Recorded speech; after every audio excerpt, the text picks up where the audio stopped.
My name is Emily Carter, and I'm 24 years old. 3 hours ago, my family drove off and left me, alone, at a dusty gas station in the middle of Kansas.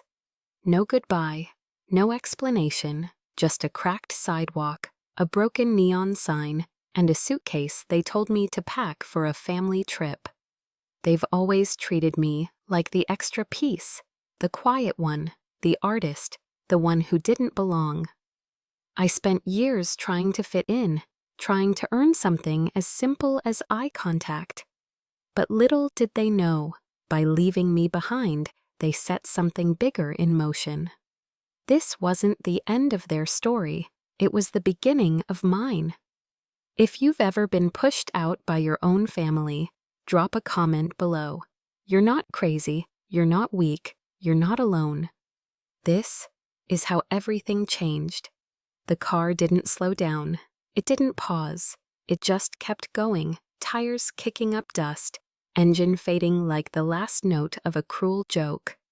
I stood there, frozen. The heat pressed down on my shoulders like bricks, but my insides felt hollow. I watched the road until even the dust settled, until I couldn't pretend anymore that they were coming back. I was alone. The gas station behind me was nearly abandoned. Cracked windows, rusted pumps, a Coke machine that flickered like it was gasping its last breath. There was no one inside, no one outside, just silence. I pulled out my phone, 1% battery, no signal, of course. I sat down on the curb, dragging my suitcase beside me. It wasn't heavy, just a few clothes, some sketchbooks, a toothbrush. They told me to pack light. Funny how that sounded different now. I clutched the bottle of water Ben had handed me before they left. His last words were, "Wait here, we'll be right back." I'd smiled, naively, because that's what you do when your family speaks. You believe them, even if they've broken you 100 times before. I stared at the sky, blinking hard. My throat burned, my palms were sweating. I wanted to scream. I wanted to believe it was a joke. But it wasn't. They left me, not in a fit of rage, not during a fight, calmly, cleanly, like removing a blemish, because to them, I was the problem.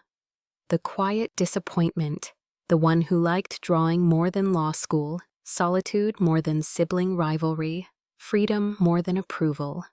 And deep down, I'd always known this day would come. What I didn't know was how it would feel, this raw silence, this emptiness that wrapped around my chest and wouldn't let go. But what I also didn't know yet was that this would become the moment that saved my life. It started with abandonment, but it wouldn't end in silence. When I was 8, my brothers had a birthday party with a bounce house, a DJ, and a cake shaped like a football stadium. The whole neighborhood was there. Dad filmed everything like it was a documentary. People clapped when Ben opened his presents, and Matt made a speech that got everyone laughing. When I turned 9, I got a microwaved meal, a plastic fork, and a gas station cupcake. No candles, no decorations, no photos. Mom told me she forgot. Dad said work ran late. Ben had basketball practice. Matt ate half the cupcake before I even touched it.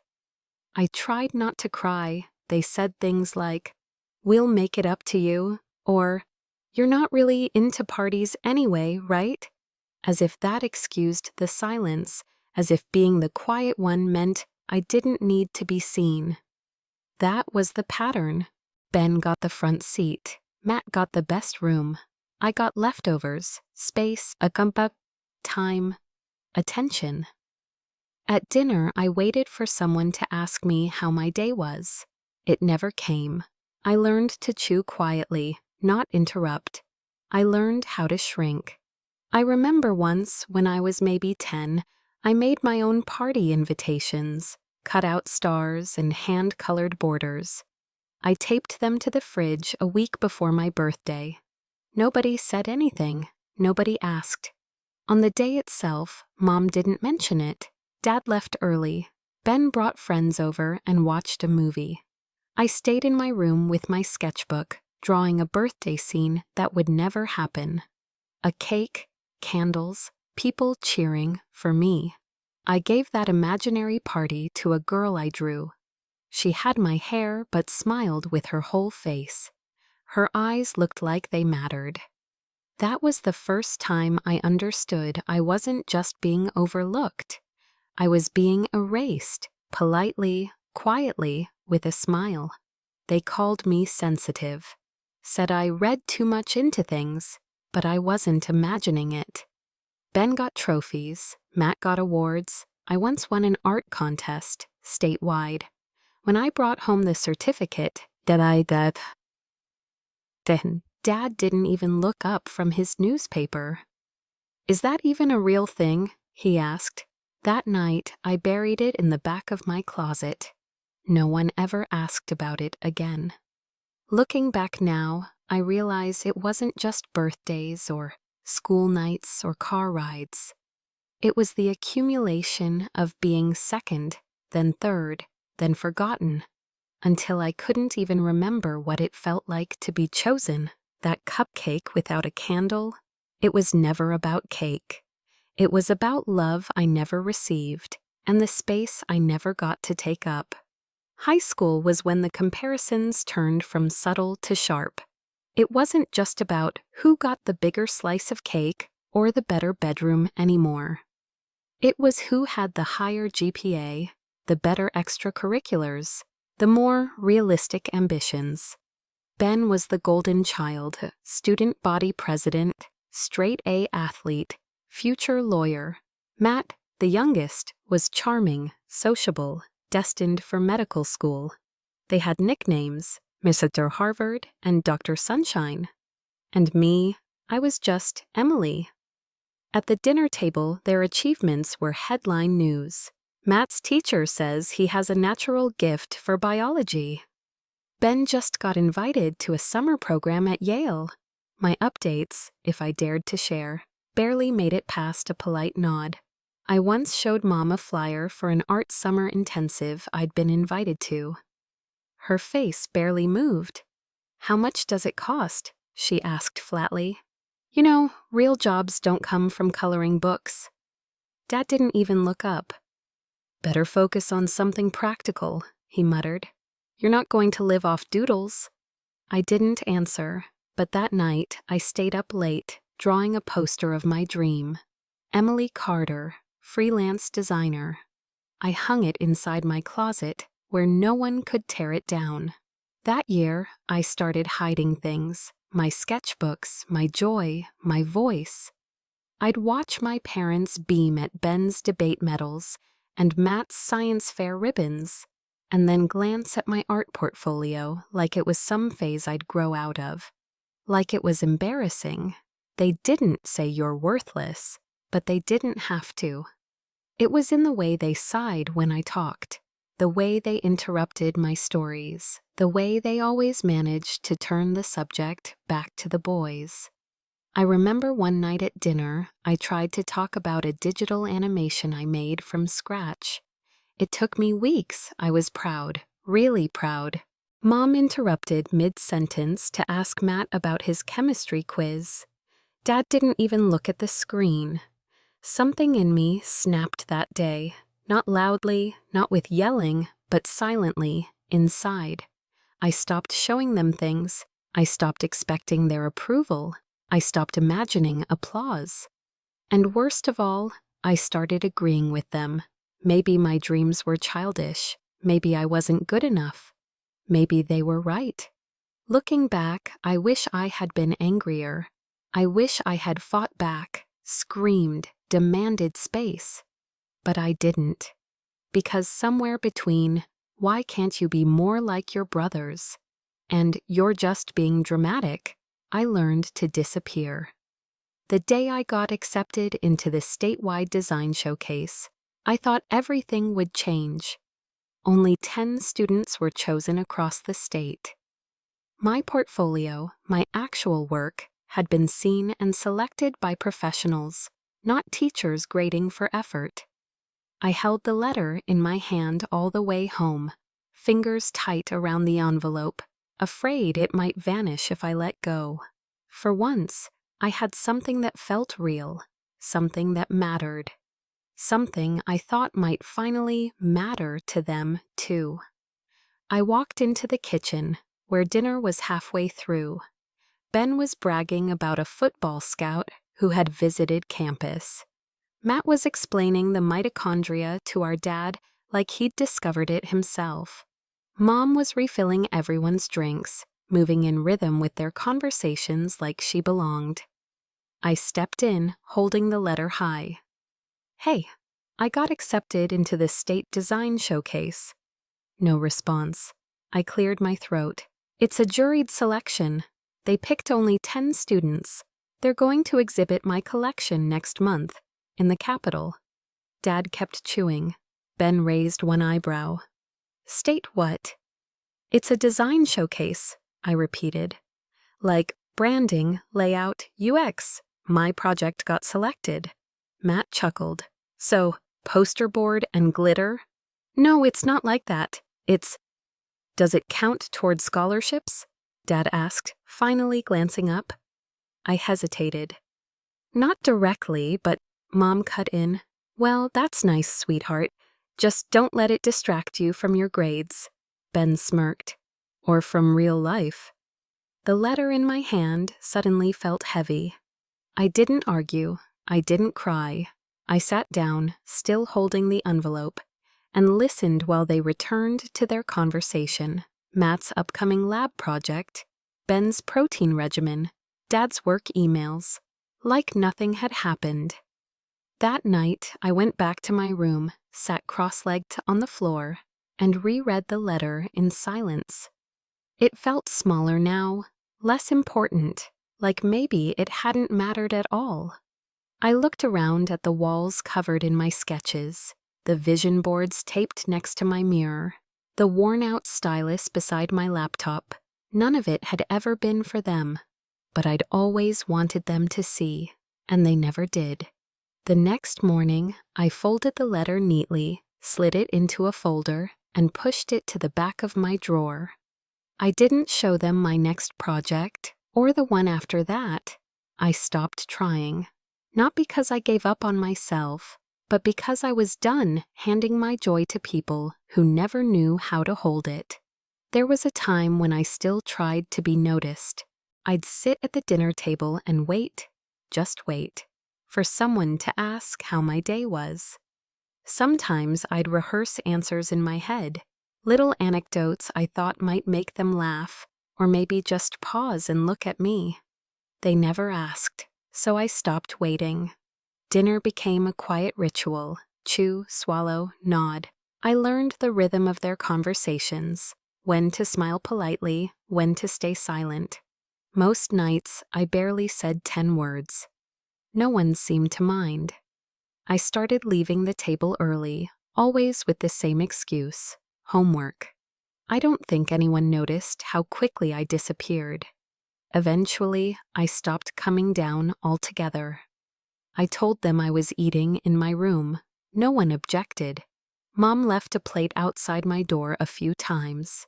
Then she stopped. I started making sandwiches at 2 a.m. instead. My bedroom became my entire universe. It wasn't much: a twin bed, a chipped desk, and a wobbly lamp, but it was mine. I decorated the walls with magazine clippings, movie posters, and old Polaroids I took of clouds, trees, light hitting a window just right. They weren't perfect, but they were real, unlike the forced smiles in our family portraits.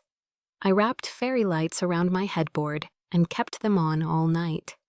I told myself it made the room feel warmer, but really, it was so I wouldn't feel so alone when the house went dark. No one ever came in, not out of respect, but because they forgot I was there. I'd lie awake and hear them downstairs, laughing, shouting at the TV, sometimes arguing. The sounds bled through the walls like ghosts, reminding me that life continued just fine without me. It was strange, being a stranger in your own home. At first, I thought I preferred the distance. But then I realized it wasn't distance, it was absence. They weren't giving me space. They had simply erased me from theirs. And slowly, I started erasing myself too. I stopped drawing things I loved. I stopped applying to contests. I stopped believing that anything I made could matter. I became smaller, quieter, easier to ignore. Until one day, I looked around my room, the only place I felt remotely safe, and realized something awful. This wasn't home. It was just a room where I waited for time to pass. A house with people who didn't see me. A family that never heard me. A silence that stretched for years and never broke. Home is supposed to be where you're safe. I hadn't felt safe in a very long time. The first few hours after they left were the hardest. I sat outside that gas station for what felt like days, not hours. At first, I kept thinking it was a test, that they'd come back, that a camera crew would jump out yelling, "Surprise! Family therapy reality show!" Anything would have made more sense than this, but nothing happened. The sun crawled across the sky, shadows stretched, the heat pressed in from all sides. I moved to a sliver of shade near the ice machine. My throat was dry, but I couldn't bring myself to drink the water Ben had given me. It felt tainted now, like pity in a bottle. Eventually, I stood up. My legs were shaking, my hands numb, but I couldn't sit there forever. I rolled my suitcase along the cracked sidewalk and headed toward the nearest town on Google Maps, 8 miles away. No signal. Of course, I walked anyway. Every step felt like a dare, like I was challenging the universe to break me. Dust stuck to my shoes, my scalp burned. My stomach growled loud enough to scare birds off the telephone wires. But I kept going. Somewhere around mile 3, I started bargaining with myself. If I found a gas station, I'd rest. If I saw a car, I'd wave. If nothing came before sunset, I'd cry, just once, then keep going. There was no gas station, no car, and no tears. By mile 5, my body stopped begging. It just moved. Like it had accepted the new terms. You are on your own now. When I finally saw a town sign, faded letters reading Harlow Springs, I thought I was hallucinating. It wasn't a bustling place, just a dusty main street, a post office, 2 diners, and a closed antique store. But to me, it looked like salvation. I found a public bench outside the library, dropped my suitcase, sat down, and exhaled for the first time in hours. People walked by. No one looked at me. One woman did a double take, then glanced away. I wondered if I looked like a runaway. I guess, in a way, I was. I was starting to accept that maybe I'd sleep there that night, on a bench under a flickering street lamp, when a voice spoke. "You lost?" I looked up. A woman, maybe in her 60s, stood beside the bench. Wavy silver hair, pressed blouse, the kind of calm only small-town people wear like skin. I opened my mouth, but nothing came out. She didn't wait for an answer. "Well, if you're not lost, you're at least tired. Come on, you can rest at my shop for a bit." She turned before I could respond, walking toward the antique store across the street. She didn't even ask my name, and somehow that made me feel safe. I followed her across the street without thinking. The antique store looked closed from the outside. Wooden shutters half drawn, a small "Back in 5" sign hanging crookedly in the window. But she pushed the door open like she owned the place, which I'd soon learn she did. The air inside was cool, musty in a comforting way. Old wood, worn leather, faint lavender, the kind of smell that made you feel like time moved slower in there. "Sit," she said, gesturing to a tufted armchair in the corner. "I'll get you water." I lowered myself into the seat, trying to seem composed. My hands betrayed me, trembling, gripping my knees. My mouth was so dry it hurt to swallow. She returned with a glass and a napkin. "Sip slowly," she said. "You look like you walked 100 miles." "8," I rasped. She didn't flinch, just nodded.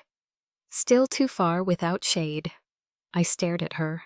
People aren't like this. Strangers don't offer kindness without wanting something in return.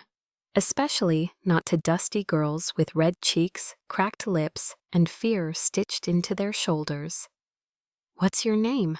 she asked gently. "Emily. Well, Emily, I'm Clara."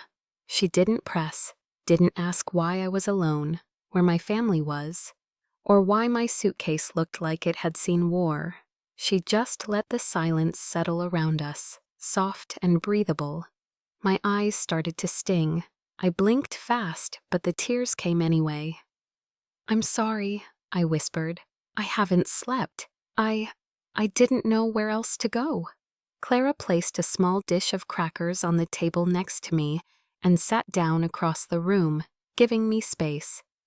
"I won't ask questions you don't want to answer," she said, "but I can offer you a clean bathroom, a sofa upstairs, and a sandwich if you think you can eat." That broke me, not in the dramatic, screaming kind of way, but in the quiet collapse of someone who'd been holding everything together with invisible string. I nodded, just once, and she understood everything. Later, I washed my face in the tiny upstairs bathroom and stared into the mirror. My reflection didn't look strong or brave or independent, just exhausted. But behind me was a couch and blankets, and Clara, somewhere downstairs, pretending not to worry but making tea anyway. And for the first time since Kansas heat swallowed me whole, I didn't feel like I was in danger. I didn't feel like I had to earn my right to exist. Clara hadn't saved me. She'd done something quieter. She saw me, and she stayed. Sometimes that's all it takes. The next morning, Clara handed me a warm bagel and a folded map. "I marked a few places you might want to check out," she said. "Jobs, food, a laundromat. Harlow Springs may be small, but it's kinder than it looks." I didn't know how to thank her, so I just said the truth. "I didn't think people like you existed." She smiled. "We usually own antique shops." After breakfast, I helped her unpack a crate of vintage clocks. It wasn't much, just dusting, arranging, asking where things went, but it felt like purpose, like I was useful again. That afternoon, she walked me to a small diner 2 blocks down. "This is Chloe's place, Ukakais," she said. "She might have some part-time work, and she's best direct, but don't let that scare you." The diner smelled like bacon and sarcasm. Behind the counter was a girl in her 20s, with short pink hair and eyeliner sharp enough to cut glass. She glanced up from a receipt pad. "You're the stray Clara mentioned?" she asked, not unkindly. I nodded. "You got hands?" Yes?" "Good. We're short one." And just like that, I was hired. That week, I learned how to refill coffee without burning myself and how to dodge Chloe's one-liners. She was blunt, fast-talking, and surprisingly perceptive. On my second shift during a lull, she leaned against the counter and asked, "You got family around here?" I hesitated. "Not really." "Cool," she said, like that was the best answer possible. "Less people to disappoint you." I laughed. It surprised both of us. Over time, Chloe became the kind of person I could sit in silence with. The kind who didn't ask prying questions but noticed when your hands shook. She started bringing me leftover muffins and texting memes I didn't always understand. When she learned I could draw, she made me design the diner's new chalkboard menu. "You're good," she said. "No fluff, no overpraise. Just fact." And for once, I believed it. Back at the antique store, Clara let me stay as long as I needed. I slept upstairs, worked during the day, and slowly began to breathe again. I'd never had people like this, women who offered help without expectation, who didn't make me feel like I was broken or a burden. They didn't try to fix me, they just stood beside me while I figured out how to fix myself. And in a town I'd never heard of, with strangers I never asked for, I started to feel something I hadn't felt in a long time, like maybe I belonged. The first paycheck wasn't big. Minimum wage for part-time shifts at the diner, plus a little extra from helping Clara organize the back storage. But when I held that envelope in my hands, I swear it weighed more than any award or certificate I'd ever earned. Because this wasn't someone else's gift. I had earned this, with my hands, my time, my effort. I took a photo of it before depositing it, like I needed proof it actually happened. Then I bought myself something small, a sketch pad with thick pages and a set of ink pens. Not the cheap kind, the kind I used to admire in stores but never dared to ask for. Back in Clara's attic room, I opened to the first page and wrote, "This belongs to Emily Carter, artist, designer, human being." I underlined that last part. It was strange how something so simple could feel like a revolution. I started taking freelance gigs through online platforms. Logos, menus, posters, nothing fancy, but enough to keep me busy and slowly build confidence. Clara let me use the antique store Wi-Fi after hours, and Chloe would sometimes sit beside me and critique designs like she was born to be an art director. "You're not bad," she'd say with a smirk. "I mean, I'd still rather die than use Comic Sans, but you've got talent." One afternoon, Clara asked if I wanted to redesign the store's front window display. "You've got the eye," she said, handing me the keys. I spent hours rearranging frames, clocks, old books, handwritten signs. I made sure everything had layers and warmth. I wanted it to look like a place someone could fall into and never want to leave. The next morning, Clara stood outside with her arms crossed, looking at it. She didn't say anything for a while, then softly, "You gave the place soul." I blinked fast. "It already had one," she smiled. "Maybe, but now it shows." Later that week, she surprised me with a wooden plaque that read, "Apex Studio, Emily Carter, Creative Consultant." I laughed. "Consultant? That sounds important." "You are a Sam and she bang said famably." I hung it beside the shop's register. It was the first time my name had ever been displayed somewhere with pride. Not in pencil, not in invisible ink, but carved, finished, and mounted for anyone to see. And in that quiet corner of Harlow Springs, I felt something begin to shift. Not dramatically, not like fireworks, but like breath returning to lungs that had been empty for years. I was still rebuilding, still healing, but now I had proof. I wasn't just surviving anymore, I was living. Life had finally stopped feeling like a battlefield. There were still hard days, sure, but they weren't constant. I had work I cared about, people who spoke to me like I mattered, and a version of silence that felt peaceful, not punishing. Then I got the email. It arrived on a Thursday afternoon, sandwiched between a Fiverr project notification and a recipe newsletter I never unsubscribed from. The subject line read, "Let's catch up, Ben." For a second, I thought it was a joke, or worse, a phishing scam. But no, the email address was real, his, the one I used to get sarcastic chain mail from back when I still answered. I stared at it for a long time. My chest tightened, and my hands went cold, the way they used to whenever Dad called my name in that voice. I closed the tab and stood up, swept Claire's shop 3 times, rearranged vintage globes by continent, poured myself tea I never drank. Hours later, I opened it. Hey Em, hope you're doing okay. Mom and Dad have been wondering about you. Dad's retirement party is next weekend. Small thing, just family. You should come. It'd be nice to have you there. Whatever happened back then, I think it's time to let it go. Let's be normal again. Let me know if you're coming. Ben. That was it. No apology, no acknowledgement, not even a vague gesture toward what they'd done.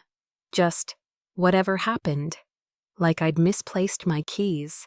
Like they didn't leave me on the side of a highway with a suitcase and silence. Worse than the erasure was the assumption that I'd come, that I still wanted a seat at their table, that I'd been sitting here, waiting for a crumb of contact like a neglected pet. I shut the laptop. The room felt smaller somehow. I paced. My mind spun.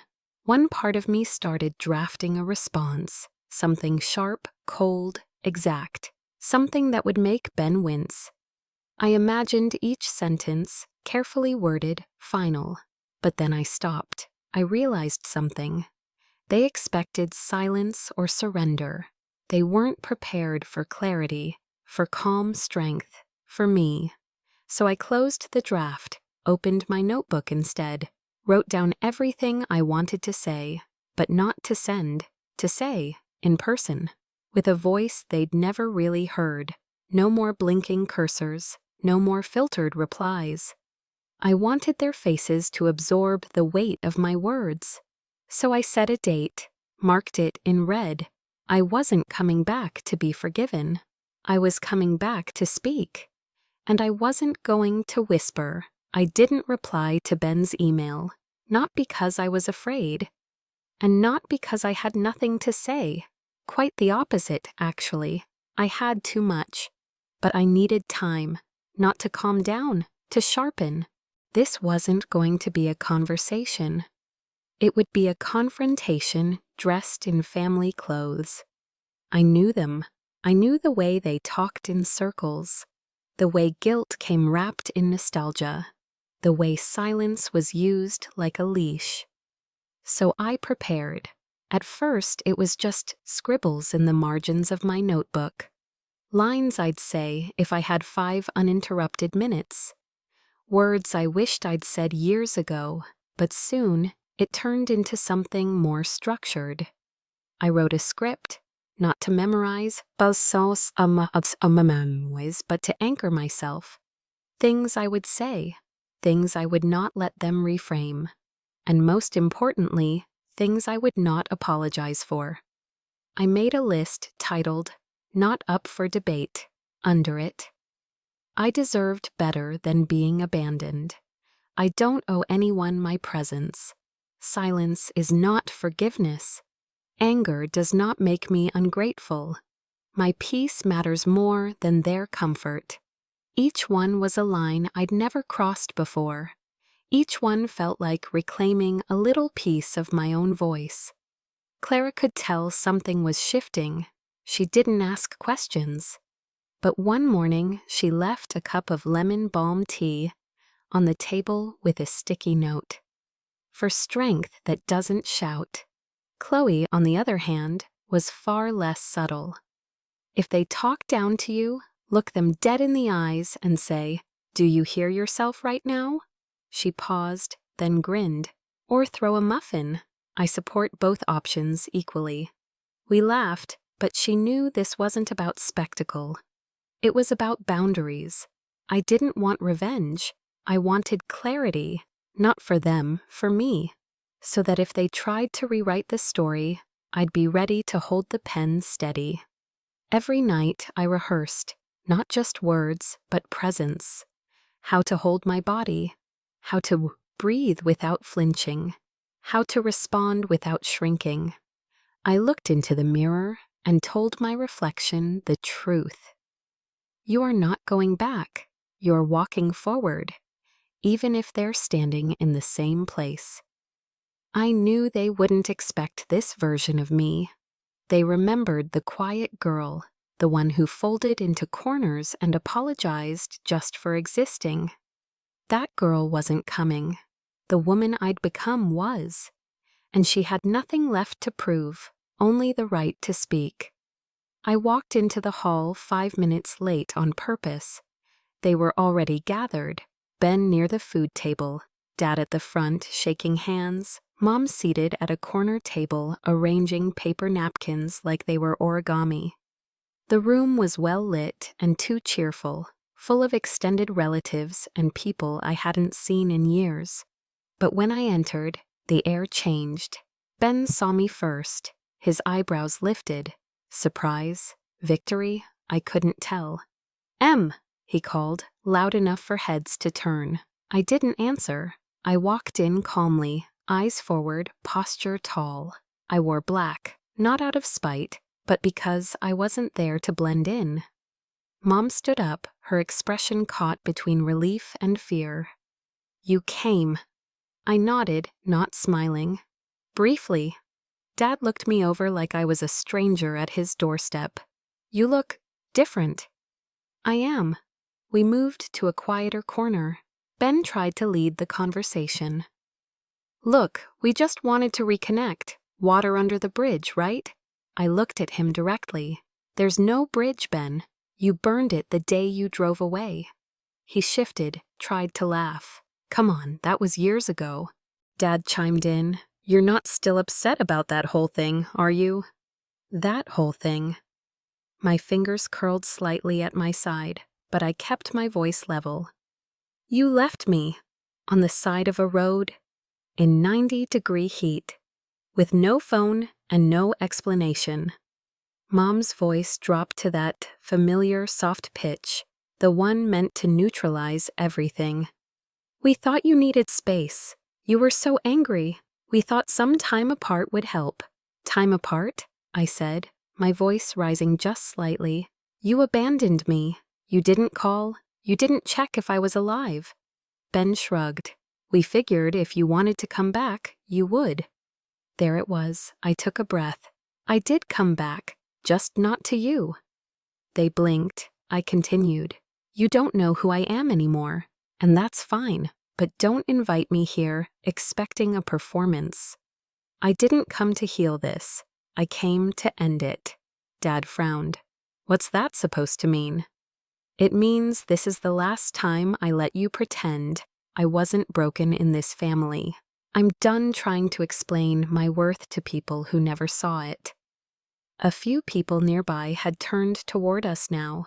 I didn't care. Mom's lip trembled. "So you're just cutting us off?" "No, I already did that," I said. "You're just now noticing." I turned to leave. And for the first time in years, no one followed. I walked out of that banquet hall like I'd walked through fire.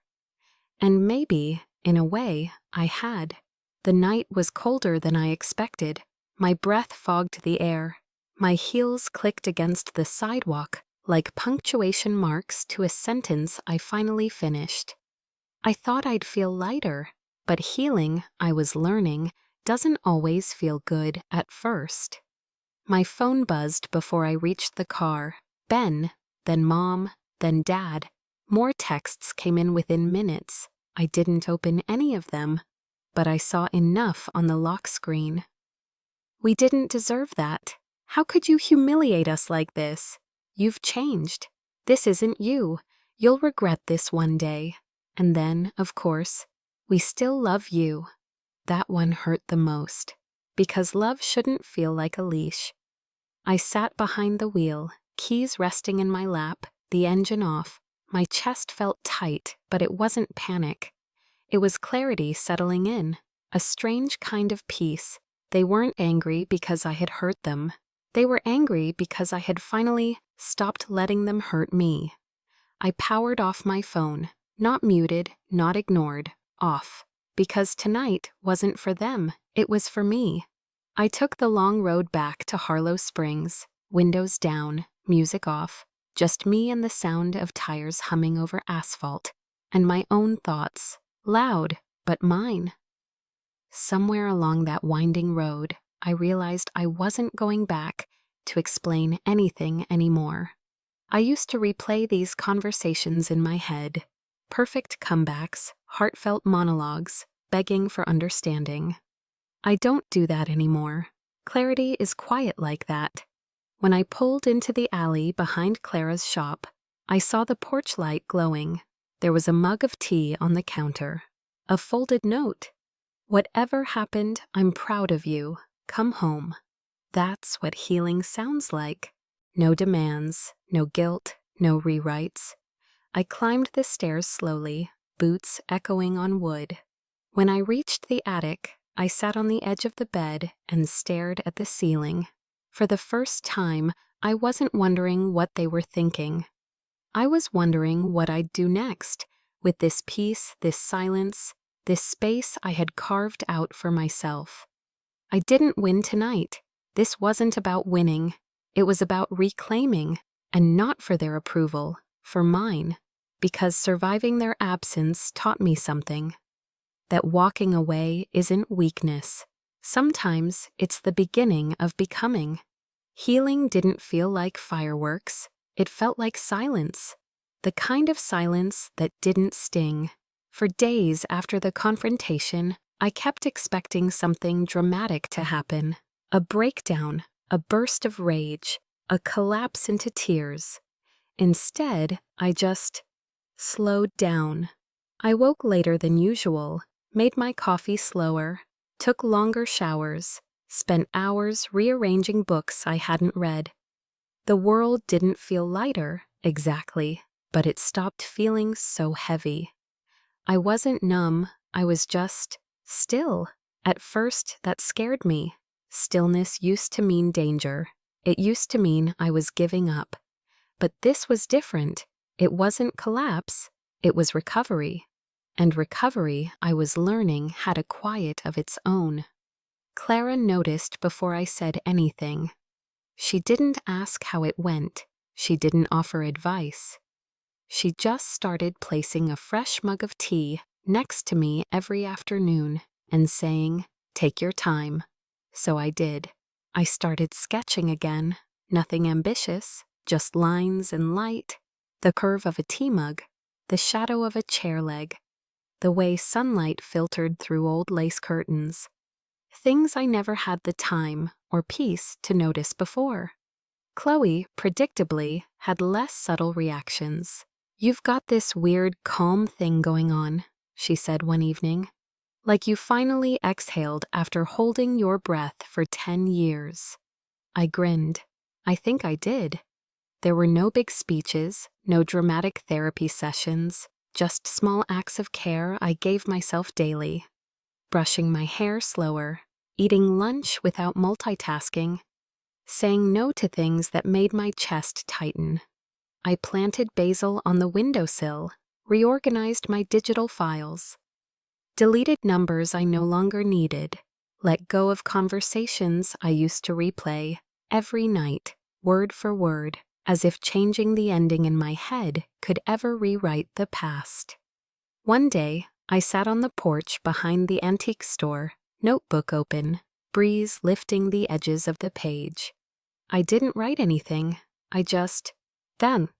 And for the first time, I didn't feel the need to fill the silence. That silence had become mine.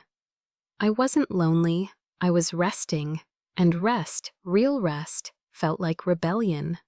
Against the version of me who never stopped apologizing, who thought she had to earn her right to breathe, who flinched every time her phone buzzed.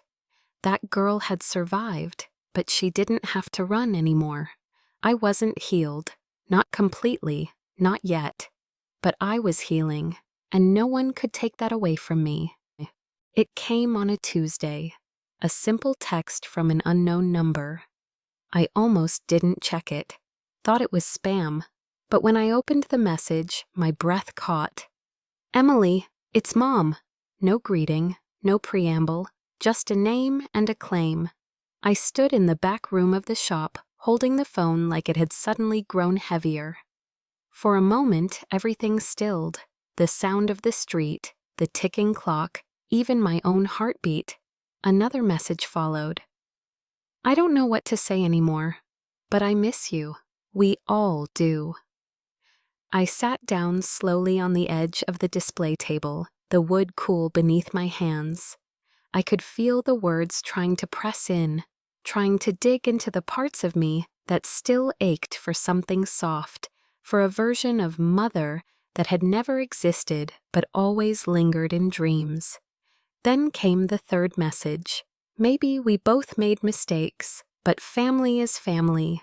That doesn't just disappear. Please don't throw us away. And there it was, wrapped in nostalgia, drenched in guilt, the final attempt. They always came like this, quiet, seemingly heartfelt, just soft enough to make you second-guess everything you'd fought to build. I stared at the screen for a long time. I didn't cry, I didn't get angry, I just listened to myself, to the silence inside that no longer hurt, to the voice that no longer trembled. I typed back slowly. Thank you for reaching out, but I need space. Please respect that. I didn't say I love you. I didn't say maybe one day. Because I had learned that leaving the door cracked open was how the cold always crept back in. This time I closed it. The response came fast. So this is it then? I didn't reply. Instead, I turned off the phone, placed it face down in a drawer, then walked into the front of the shop like nothing had happened. Clara looked up from a box of antique postcards. You okay? I nodded. Just a message I needed to answer. Or maybe not. She didn't ask more. Later that night, I sat at my desk and opened my journal, wrote the whole thing out, word for word, not to relive it, but to release it. At the bottom of the page, I wrote, "Holding the line is not cruelty, it's clarity." And with that, I closed the book. I wasn't angry. I wasn't grieving. I was choosing. And sometimes the bravest love is the one you give yourself when no one else ever did. It surprised me how easily life moved forward. I thought the quiet would be unbearable, that once I said no, for real this time, the silence from my family would roar. But it didn't. It simply faded. And in its place I found rhythm. Nothing extravagant, just steady. Mornings started with Clara humming to the radio, sunlight pouring through the front windows of the antique shop. I made coffee, restocked shelves, arranged old postcards into neat little bundles. It was mundane, and it was mine. Chloe popped by the shop more often, always pretending she had a practical reason, need a lamp for the diner's back table, or figured you might have an old tin sign I could borrow. But we both knew she just wanted to talk. Sometimes we didn't even speak. She'd sit across from me with her tablet while I sketched or cleaned, and the silence between us felt warm. I started saying yes to small things. A community art fair, a newsletter for local businesses, a monthly open mic night that needed branding help. Every yes was quiet, but powerful. I wasn't proving anything anymore. I wasn't trying to fix what had broken. I was simply building something new. And every day, I saw more of myself in the choices I made. I painted one wall of the upstairs apartment sage green, rearranged furniture until it felt like home, bought myself a new kettle, bright yellow, cheerful, nothing like the dull metal ones we had back home. I hung 3 of my own prints in the front window of the shop, not for sale, not for praise, just to remind myself that I belonged there. One evening, Clara handed me a sealed envelope. "Just paperwork," she said, as if it were nothing. Inside was a copy of the lease, with both our names at the top. "You earned your place here," she added. "Now it's official." I didn't cry. I just nodded and whispered, "Thank you," because this wasn't a rescue. It wasn't charity. It was recognition. It was roots. Later that week, Chloe asked if I wanted to co-host an art and coffee night at the diner. Your weird, peaceful energy balances out my chaos, she said, smirking. I said yes, not out of guilt, not out of fear someone would leave if I didn't, but because I wanted to. And that's what freedom looked like now. Small choices, big meaning, no permission required. There was a moment, one quiet afternoon, when I realized I was no longer waiting for them. Not my parents, not my brothers, not anyone from the world I had walked away from. Instead, I had begun looking toward the people right in front of me. People who stayed, not because they had to, but because they chose to. Clara was the first. She never asked for details, never dug into what had happened before I arrived in Harlow Springs. She gave me space and structure in equal measure, gave me room to build, but always left the light on. One evening, I came downstairs to find her organizing books by color, completely inefficient but oddly soothing. I don't say it enough, I said softly, but thank you for everything. She looked up, eyes soft. You don't owe me gratitude, Emily. You were never a burden. The words knocked something loose in me. I didn't realize how much I had internalized the idea that receiving meant being a weight, that being seen meant being scrutinized. Clara saw me and didn't flinch. She just kept placing me gently where I fit. Then there was Chloe, loud, loyal, inappropriately funny. She became the sister I never knew I needed. One night, after our first art and coffee event, she pulled me aside behind the diner. Hey, she said, kicking at a pebble. You know I'd back you in a bar fight, right? I laughed. Good to know. Why? No reason, she shrugged. Just wanted to make sure you know you're not alone. Not anymore.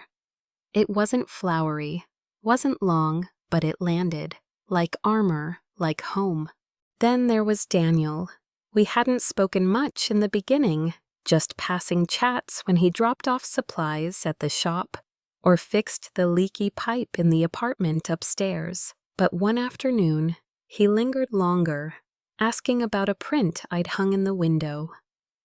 It feels like breathing, he said, like you painted stillness.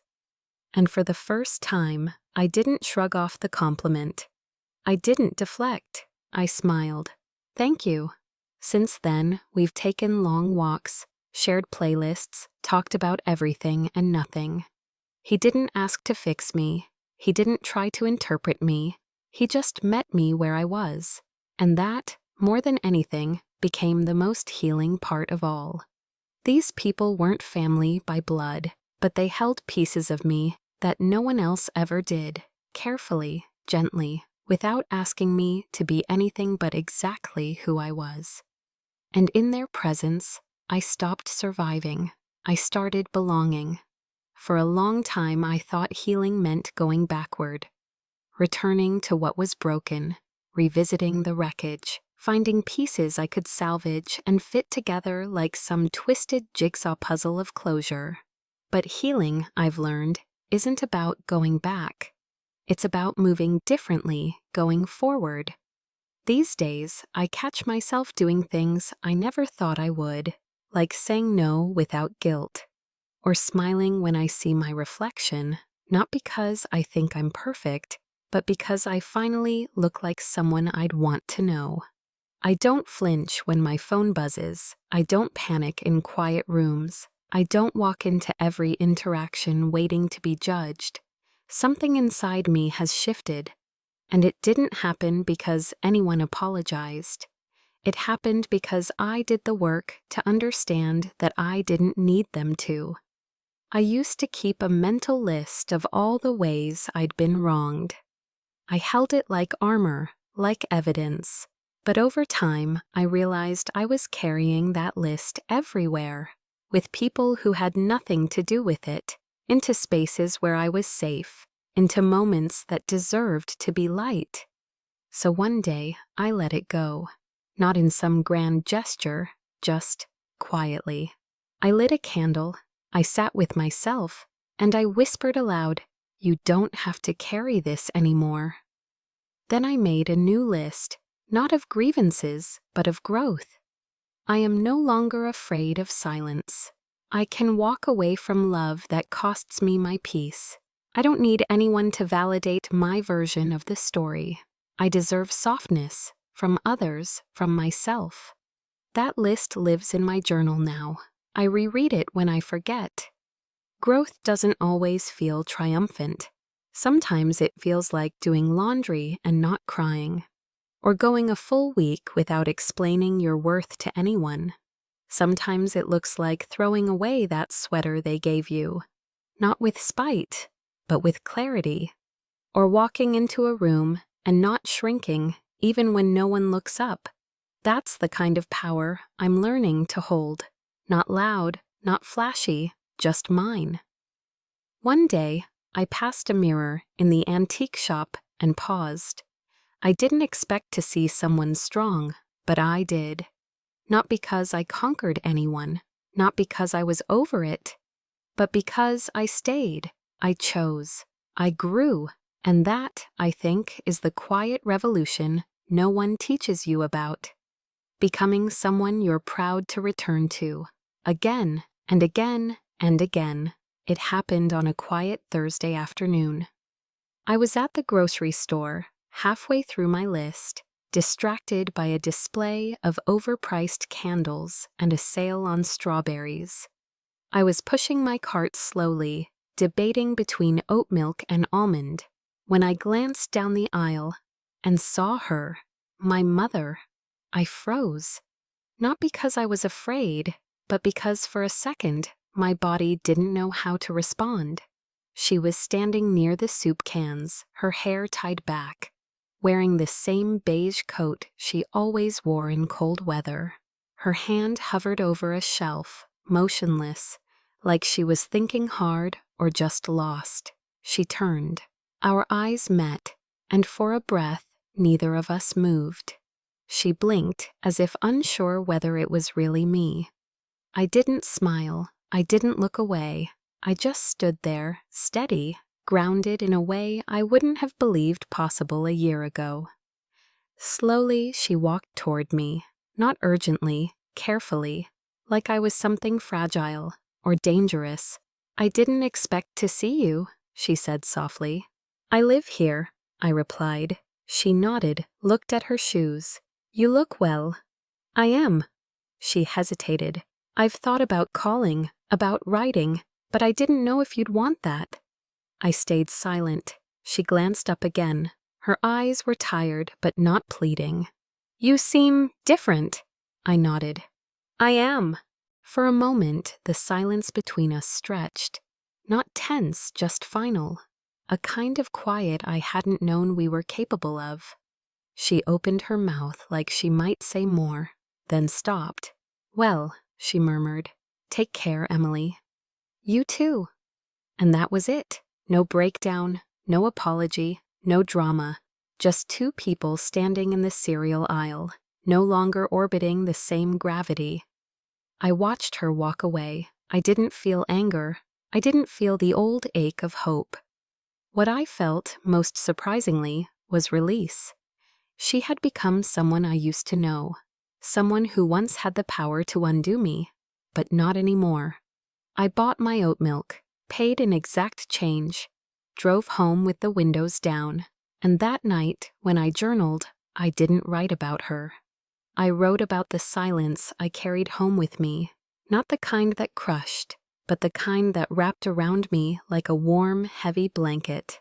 The kind that meant closure, not because someone gave it to me, but because I finally gave it to myself. The future didn't arrive with fireworks. It came gently, like most real things do. One morning, I was rearranging the front window of the shop. Spring had finally pushed winter out of Harlow Springs, and the sunlight poured in like a quiet promise. I swapped out the antique clocks for hand-painted prints, mine. Clara passed behind me, carrying a crate of teacups. You're finally claiming that space, she said, not looking up. I guess I am, I replied. It didn't feel like a big moment. But it was, because for the first time, I wasn't just borrowing a life here. I was building one. It started with small, intentional choices. I launched a website, not flashy, but mine. A gallery of my prints, a short bio, a simple note that said, "Available for commission, for beauty, for truth." I held my first art class in the back room of the shop. 3 students showed up, 1 teenage girl, 1 retired man, and Chloe, who refused to admit she couldn't draw a circle. We laughed more than we painted. It was perfect. I opened a savings account labeled Future Studio. I hosted a pop-up with the local florist. I said yes when Daniel asked if I wanted to help design a mural downtown.